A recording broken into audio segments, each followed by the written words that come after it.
Welcome in to Daily Faceoff Live, your go-to source for everything hockey. Live every weekday at noon Eastern.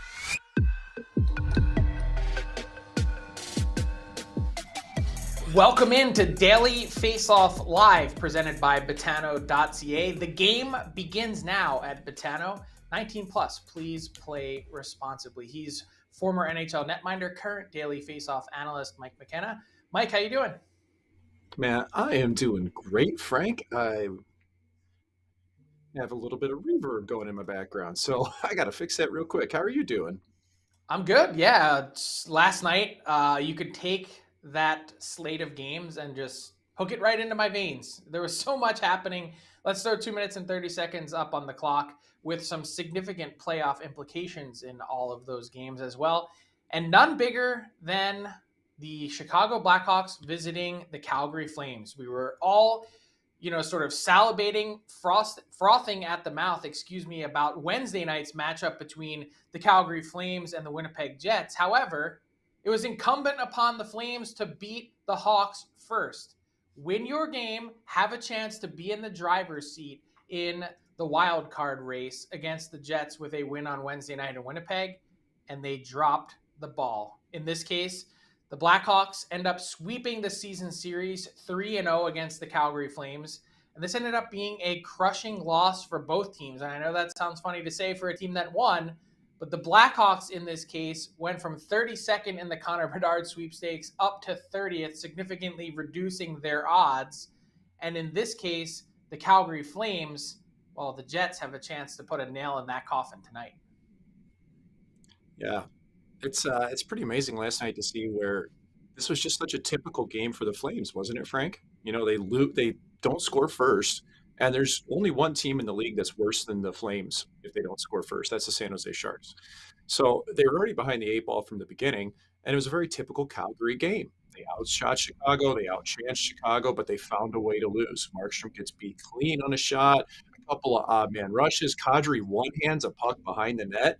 When there's only one forechecker from the Blackhawks, Calgary found a way to lose. And it's pretty amazing for Chicago. They lost 8 straight games. Look at that roster that they're trotting out, Frank, and they just can't help but think, man, this is a tall task for Peter Mrazek in net, but sometimes that blind squirrel finds a net. They found a way to win.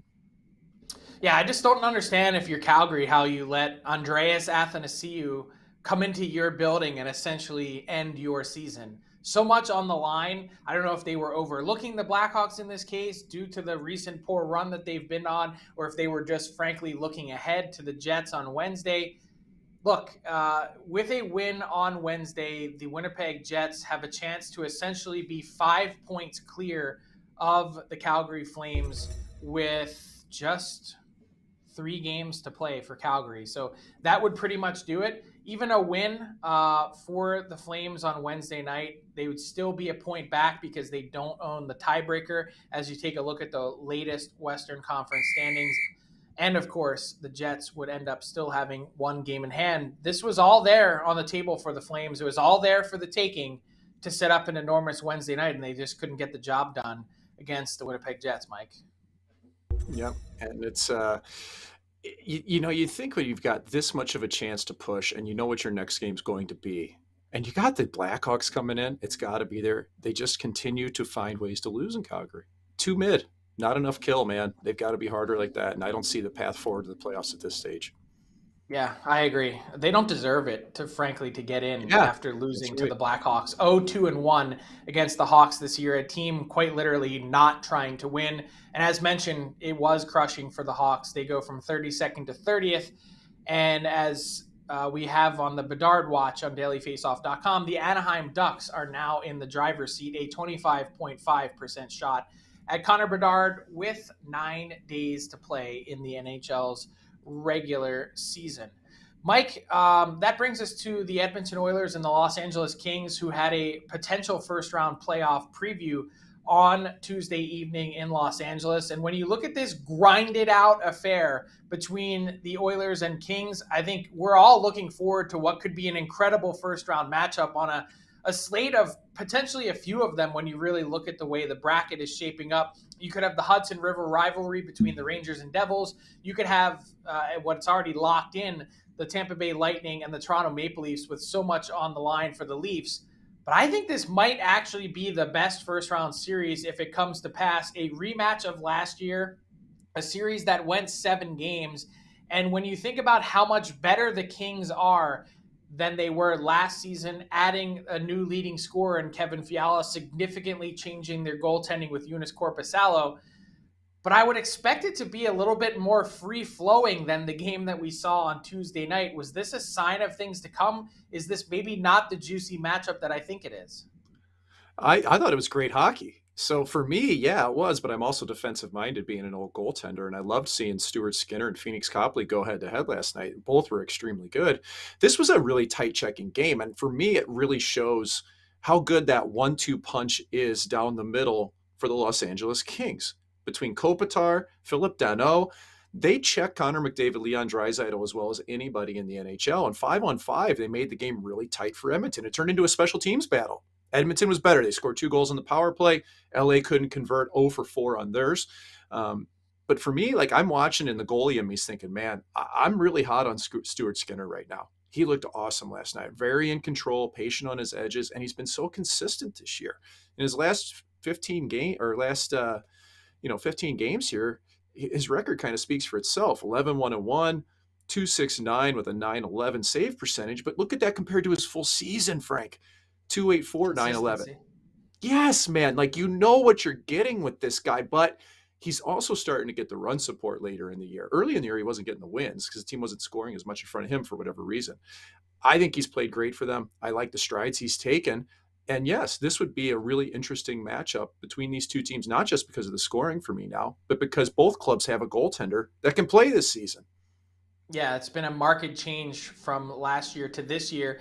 Mike, you mentioned the special teams battle. Leon Draisaitl picks up his 31st power play goal of the season. He's now 3 back of Tim Kerr's single season record of 34 from 1985-86. But quickly, are the Oilers, based on the way that they played on Tuesday night, are they prepared to pick through a potential matchup like that against the Kings with such little ice? Is that what you got from Edmonton's effort? I think so. I think they're ready to grind. I think they know what they're up against now, and you look at that, man. Look at the pickup they have with Ekholm. That guy's plus 18 in 16 games. He has solidified D and made them that much better on the back end. So, yes, I think the Oilers now are probably the most complete team we have seen in a couple of, really, I mean, in the Connor McDavid era. Yeah, and the Edmonton Oilers as well haven't missed a beat on the power play. As you mentioned, Tyson Barrie shipped off to the Nashville Predators. The Oilers' power play has actually been better at a 36% clip with Evan Bouchard on the blue line. Let's get an update on the Eastern Conference playoff race because things took a turn south for the Pittsburgh Penguins. Not only did the Florida Panthers pick up a much-needed win over the Buffalo Sabres, which essentially extinguished the Sabres' playoff hopes, if not officially. Well, in this case, on paper, certainly seems like they are out of the race as you take a look at the latest Eastern Conference standings. But for the Penguins, they get their doors blown off against the New Jersey Devils, a game that was not even close. I said on the DFO rundown with Jason Greger on Monday, Mike, that I would not want to be the next team to face the Devils because they got their doors blown off in Winnipeg on Sunday. I was thinking, man, that's going to be an ugly matchup for whoever gets them next. And hey, it was the Pittsburgh Penguins, a team that had a very middling weekend, but did enough to sort of hang on in the playoff picture. And now they wake up on Wednesday outside of the playoffs, and they are 1 point back of both the Islanders and the Panthers. They've all played the same number of games. That's 78. What do you make of the race? Man, how can you guess, honestly? Like, I can't pick a team. Put a stake in the ground. Dude, I thought the Penguins were going to hold on all year, but I'm at the stage now with the vibe that the Panthers have going. Like, watch this clip here that I've got of Matthew Tkachuk from last night. He's the reason for me why the Panthers are driving, why they're able to make this push. And it goes with Barkov too. But Tkachuk last night scores his 39th goal of the season. He's got 103 points on the year. And it's because he's working, right? He goes to the corner, he creates separation, big hit, goes to the front of the net, deflects the puck in. Barkov's got points in 14 or 15 games, but the problem is that the Panthers just suck defensively. Like, they're just still bad defensively. They gave up 25 high danger chances last night. But Alex Lyon, the goaltender, has now won 4 games in a row for the Panthers with Sergei Bobrovsky unavailable. So, Frank, my question is, does Paul Maurice stick with Alex Lyon in the net when Bobrovsky becomes available again, when he comes off this sickness from the last year? I say you ride Lyon. He's playing well for that team, man. And if he can guide them to the playoffs, what a story. But they got to tighten up defensively. And Pittsburgh has an ability to rebound. So I'm going to say Panthers, man. But this is going to be tight right down to the last day. Okay, so if you're saying Panthers in, which of the Islanders or Penguins are out? Penguins. I think the Islanders are doing what's a the rebound. reason They've for had it? a tough go here. Well, because the Islanders have lost a couple in a row. Like, you just don't lose 3-4 in a row. They're going to rebound, win the next couple of these games, and be right in the mix again. Yeah, it's And they Penguins put it are such a defensively. tough team to figure out. We had Rob Rossi on Daily Faceoff Live earlier this week from The Athletic, and he was saying the Penguins are a period-by-period team, and I certainly understand that approach. It seems like night to night, you never really know what you're getting next from the Penguins. Hold on to your butts. That's certainly what it feels like in Pittsburgh as they hunt for a 17th consecutive postseason appearance, which, by the way, Marc-Andre Fleury achieved earlier this week with the Minnesota Wild. Between his stops in Vegas, Minnesota, and Pittsburgh, he has hit 17 in a row, and his former Penguins teammates are looking to join him. Let's talk an audit of my 32 bold predictions from earlier this season. I have a story that's going up shortly on dailyfaceoff.com, taking a look at back at some of the good and the bad. I likened these 32 bold predictions to sort of throwing darts at your local watering hole on a Tuesday. You're going to have the occasional bullseye every now and again. You're going to have some, bad misses, and you're just going to have a few shots that just look like you're playing drunk. That's the nature of the prediction business in the NHL. Not afraid to admit it, Mike. In some of the wins that I did have, I had Jacob Chychrun going from the Ottawa Senators to the Ottawa Senators from the Arizona Coyotes. That's a win. I said Patrick Kane would be wearing the Broadway blue shirt. And I had Bruce Boudreau as the first coach fired, and he, of course, remains the only coach fired. But, Mike, the bad ones, they look pretty ugly. Yeah, you had a couple of them, Frank, and I'll give you credit here. Like, I actually agreed with you on this St. Louis pick. I thought that you were spot on. They'd be above 95.5. Well, it wasn't just a 15-point regression for that team. It was over 25. They'll be lucky to get 85 points this season. But I like how they've retooled in St. Louis. I picked Kaprizov as the MVP too. We both did. We had him as a Hart candidate, or the Hart winner, and we did not talk about that in advance. The one I think you really missed on that I disagreed with was Larkin. I expected him to stay in Detroit all along. I thought that the home, being from Michigan and everything was going to keep him there. The only question I have for you, Frank, though, is that one of your big wins was Patrick Kane going to the Rangers. Now, you also said that he was going to sign an extension with that team. Do you think there's any chance that Patrick Kane sticks around with the Rangers? I do. I don't know. I think the big question is, what does the Rangers' playoff success look like? Are they a team that goes on a deep run, or do they fizzle out? That will probably play into it. Remember last year, they made 5 trades at the deadline and didn't retain a single player that they traded for. All rentals, they all walked. I think Kane has a much better shot than Tarasenko to stick around. I'm sure he's willing to take less money to stay if it's a place that him and his family really like. So I don't know what that part of the equation is like. Does he like living in New York? Is the team successful? And how does he fit into their salary cap scheme moving forward? And the other part that really isn't talked about as much with Kane is he still likely needs some kind of hip surgery this summer. How does that impact his market? Do teams shy away? Are the Rangers happy with the production that they've gotten from him to this point? There's a lot that goes into that. And by the way, just to flog myself a little bit further on some of the bad ones, you saw the St. Louis Blues over 95.5. My other stone cold mortal lock was the Columbus Blue Jackets over 79.5. Like, that's a good one. Could not have been more really wrong on either of those from our friends at Betano.ca. Just absolutely embarrassing at how bad those selections were. Just don't take gambling advice from me, kids. Let's get to this week's edition of The Number Crunch with Cam Charron.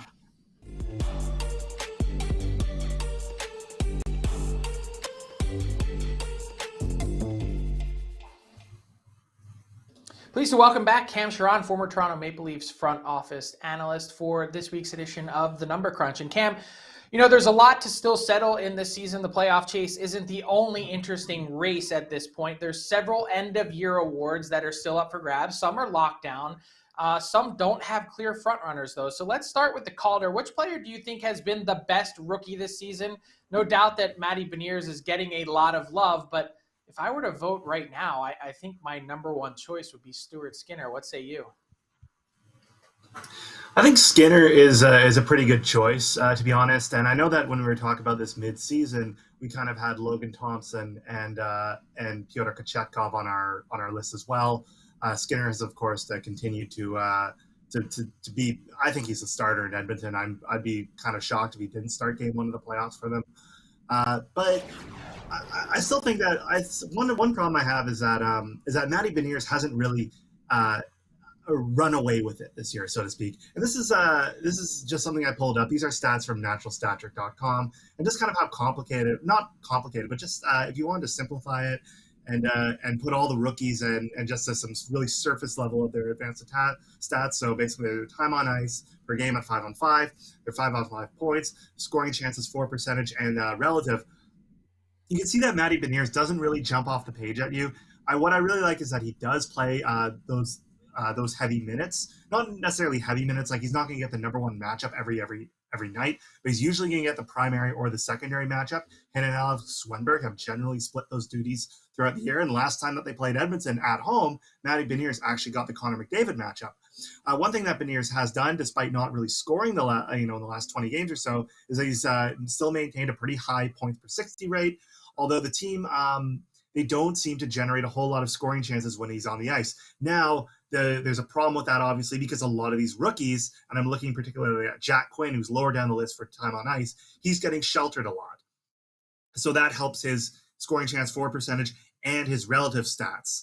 So, Beniers, who's going to be playing those secondary matchups, that's a tougher role for him. So how do you balance that as a voter? For me, I'm not a voter, so this isn't a problem that I have to deal with. But what I really like about Beniers is that he's the one that's really carrying the puck when he's on his line. He's leading his line in zone exits and zone entries. I think that he's making he's making a very noticeable impact on the game when you watch. And for me, when you look at the exact wording of the Calder, it's proficient rookie. And I think it's the player that really draws you, you really notice a lot more when they're on. That's what that means for me. When I watch the Kraken, I think that Beniers is one of the 2 or 3 best players in the game almost every single time. And Skinner, he's gonna have his nights, he's gonna have his good nights, he's gonna have his less good nights. But I think he's really claimed that crease along with Jack Campbell. That's an interesting part of the race. The other name that I want to highlight though is Matias Michelli. Out of Arizona, not a team I watch often, but when you look at not just his kind of surface level stats, but also the track numbers from Corey Snyder at all 3 zones, you'll find that Michelli is actually 20th in the NHL in scoring chance assists. I think he's really establishing himself as one of the not just one of the best rookie playmakers in this league, but one of the best playmakers in this league altogether. Arizona has a pretty strong power play with him distributing the puck. I think that Michelli is kind of a dark horse. He's a guy that should be in the top 5 of most ballots. He might not get a whole lot of love because of where he plays in Arizona. Didn't really have a whole lot of accolades coming into the season, but I think that he'd be a pretty good pick as well. And the other guy I think the other guys I quite like are obviously at the top of the list there. Noah Cates and Wyatt Johnson, who have also kind of taken on those sort of secondary, tertiary matchups. They play very well defensively for me. I think that both are going to establish themselves as pretty good players in this league, even if they don't really have the offensive chops of a guy like Matty Beniers or Matias Michelli so far. Yeah, well, I tell you what, we had a stone cold mortar lock talked about earlier, and I'll give you one right now. Stuart Skinner's going to start for the Edmonton Oilers in Game 1 of the Stanley Cup playoffs. Stone cold mortar lock. And the other thing that sticks out to me, I wonder if Owen Power doesn't garner a little bit for the Calder. He's got 31 points playing on the back end with Buffalo. I think he might get a little bit. Let's stay on that topic of defense and talk the Norris Trophy. And there's a lot of strong contenders this year, right? Cale Makar probably be at the top of the heap, but he's only played 60 games, 66 points. So you look right towards Erik Karlsson, who's approaching 100 points. He's at 96 so far. He leads the league in 5-on-5 scoring. Are you impressed enough by Erik Karlsson to call him the best defenseman in the NHL this season and deserving of the Norris Trophy? With Carlson, it's very interesting, and the thing is, points to me isn't what really stands out for him for me with Carlson.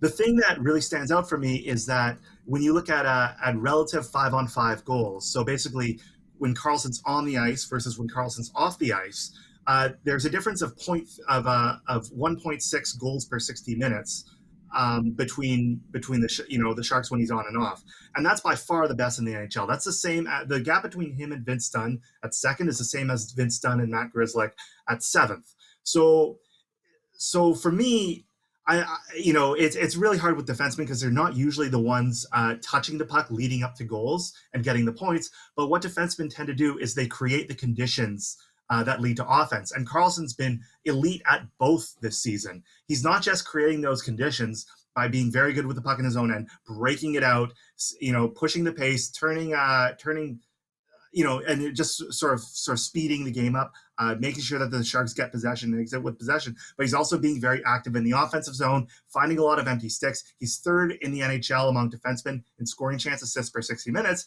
Now he's trailing two other candidates, of course, Cale Makar and Adam Fox. I agree with you. I don't think that Makar has really played enough games to really qualify. He's just kind of been in and out of the lineup this year. I think that he's otherwise, just on an aggregate basis, I think probably the best in the year. But I think that you need to kind of look at those cumulative totals. So I really like Carlson from an offensive standpoint. And I think you look at the other names on this list. Quinn Hughes, Josh Morrissey was getting a lot of love midseason. Mostly due to his offense, but I don't think that Hughes, Morrissey, or Dahlin can touch Carlson based on how good San Jose has been with him on the ice offensively. But for me, you also have to look at it defensively, and I'm not going to sit here and say that Erik Karlsson is a bad defensive defenseman because he's really doing a whole lot of other good things for the Sharks as well. They're scoring way more goals with him, and preventing about the same amount of goals with him on the ice as off the ice. He's not really making that. He's not a problem there. The guy I really like is Hampus Lindholm, though, out of Boston, who he's doing all the great things that has made Boston great this year. Very strong in transition defending, moving the puck out of his end zone with possession.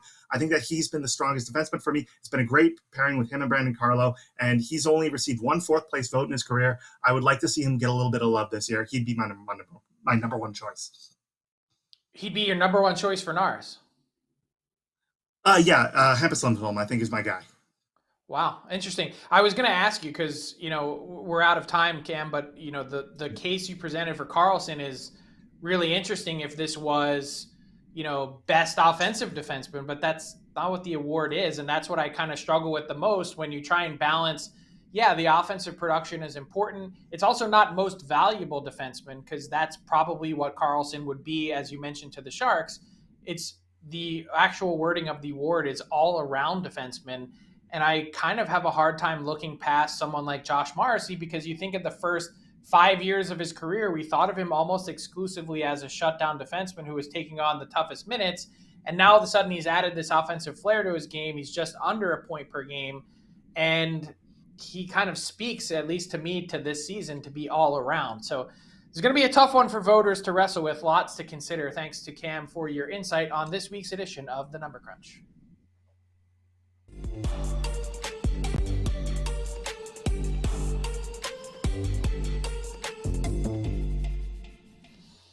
All right, Mike, time for the Daily Faceoff inbox question of the day. Hashtag AskDFO. My question to you is a hypothetical one. If Matt Murray is ready to return from his head injury and, quote, other stuff, as Sheldon Keefe mentioned to the media on Tuesday, by Game 1, Round 1 of the playoffs, would you make Matt Murray the backup to Ilya Samsonov, or would you put Joe Woll in the backups chair on the bench?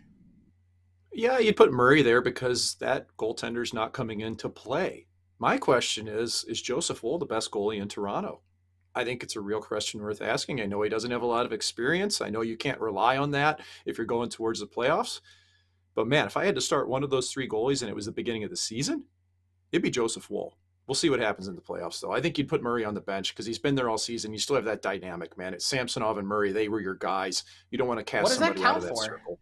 So like, just walk me through quickly your decision making. Like, you're saying you think that the possibility is real that Joe Wall's the best goalie of the three, yet if you had to bring him in, which is always a possibility in case of injury, like, it's hard to argue for me at this exact moment in time, the way Matt Murray has played, injuries aside, that he's better than Joe Wall right now. So why would you put Murray on the bench just in case? Well, because that's just what you're running into, is that, like, you want to have that same team that you've had. And you hear Samsonov talk about how bad he felt for Murray, right? Like, there's a real bond, there's a dynamic there. There's a known relationship that goalies can feed off of. So if you're just going to try to get through a game if somebody gets hurt, if it's Samsonov or you got to pull him, sure, you can put Murray in. And then you can figure it out from there. If you want to stick Woll into that starter spot, you can do it. But that team aspect, man, is really important. I think that's pretty valued, especially in goalie partners. I don't care whether it's starter, backup, whatever it is. I want the best guys on my roster. When it's playoff time, we're playing for keeps, and nothing else matters. As Chris Pronger said, you can be day-to-day with hurt feelings if you want, but that's not what should be the case when it comes to playoffs for me. But maybe I'm just a ruthless prick. Let's get to our daily bet segment presented by Betano. Tyler Yaremchuk, what do you got? Ruthless prick. I love it. Sorry, that just totally threw me off. I am loving a lot of things over on Betano, by the way. I got the split yesterday, and today there is a bet I'm targeting that's a bit of a unique one that they have offered up as one of their same game parlays, and it is involving the Oilers and the Ducks tonight. Frank, listen, it is very hard to find any value on the Edmonton Oilers in this hockey game, but I dug up a plus money bet. Connor McDavid to score, Leon Draisaitl to record an assist. And it doesn't have to be on the same goal. It can be Draisaitl getting an assist in the third, McDavid scoring in the first. I love this spot. The Oilers torched the Ducks for 6 goals on Saturday. I see no reason why they can't do it again. The Oilers have been a pretty decent team in terms of playing on back-to-backs this year as well. No concerns there either. How about this for Leon Draisaitl? Assists in 9 of his last 10 games with 16 apples in that span. Connor McDavid's found the back of the net 62 times this year and twice in his last 3 games. I love this spot as a way to get some plus money value on the Edmonton Oilers. It's actually my only play of the night as well. Don't love that Flames-Jets games just in terms of where the value is set and where the line is set. So it's just a simple parlay on the Oilers. Frank, McDavid to score, Draisaitl to grab an apple. Plus 130 is the payout, courtesy of Betano. I'm rooting for you, but I'm also rooting for Leon Draisaitl to get that 32nd or 33rd power play goal. Let's get that record in play. Chasing Tim Kerr's record. We had a story last week on dailyfaceoff.com looking a deep dive into that and also the connection that Leon Draisaitl and the Oilers have to the record. Pelle Eklund, a former scout for the Oilers, European-based scout for the last 10 years, partly responsible for helping land Draisaitl in Edmonton. Well, he assisted on 18, more than half of Tim Kerr's record power play goals. Thanks to Tyler for today's daily bet segment. That brings us to garbage time with Mike McKenna. What's caught your attention? What's caught your eye from around the NHL? Well, we had a nice piece up on Daily Faceoff today from our own Stephen Ellis that is previewing the NCAA Frozen Four. It's going to take place this coming weekend with Minnesota, Quinnipiac, Michigan, Boston University all taking part. But my problem with the NCAA right now is the transfer portal. It has turned into the Wild West amongst teams and players and students. These are student athletes. And this tweet from Mike Peluso out of Bismarck, North Dakota, former NHL player, not that Mike Peluso you're probably thinking of. There's been 2 Mike Pelusos in the NHL, but this Mike Peluso also played in the NHL. And you see it here. Transfer portal in hockey needs to go. Sometimes you don't have the best season. Coach is being hard on you. That's life. You know what? Peluso's right, because players now, if they're not happy, they take off right away. There is zero loyalty in NCAA hockey. The amount of money and time that coaches put into recruiting players, to some cases see them jet after a season or two when things just get a little tough for them. Oh, it's hard. I want to go find somewhere else. Maybe the coach will be nicer to me somewhere else. Man, I understand there are some circumstances where that's valid, but we used to commit to college. We were there for 4 years. Like it, love it, leave it, whatever, you were there. You had to make it work, and that taught resiliency. This is just a microcosm of today, and I think Peluso nails it, right? Plays into everything that's wrong these days. It is. It's the me first attitude of a lot of these players when they could just go and overcome, and it goes both ways. Like, teams are recruiting players. Like, this isn't just the players. You know, you've got coaches out there and players, teams that are, you know, you're working back channels to try to find players. So I don't like it, Frank. I just don't like that the loyalty's gone in the NCAA game. I'm going to wholeheartedly disagree with you. One, the transfer rules previously were draconian. The fact that you had to sit out a year to go play somewhere else is insane. And the loyalty thing works both ways, because guess what? When you come in and you commit to 4 years at a school, the coach is also out there trying to find a better version of you to put ahead of you in the lineup next year. And some guy comes in that takes your spot the next year. I get work harder, whatever it is. Don't think that the loyalty is a one-way street. It's got to be two-way, and there's no loyalty from coaches most of the time to players as they're out on the recruiting trail as well. So this works both ways. That'll do it for today's edition of Daily Faceoff Live. Keep it locked on dailyfaceoff.com for all the latest news, insight, and analysis from around the NHL. We'll be back 12 noon Eastern on Thursday. You know where to find us. Until then, have a great day, everyone. Thanks for tuning in to Daily Faceoff Live. Make sure you hit the subscribe button to never miss an episode.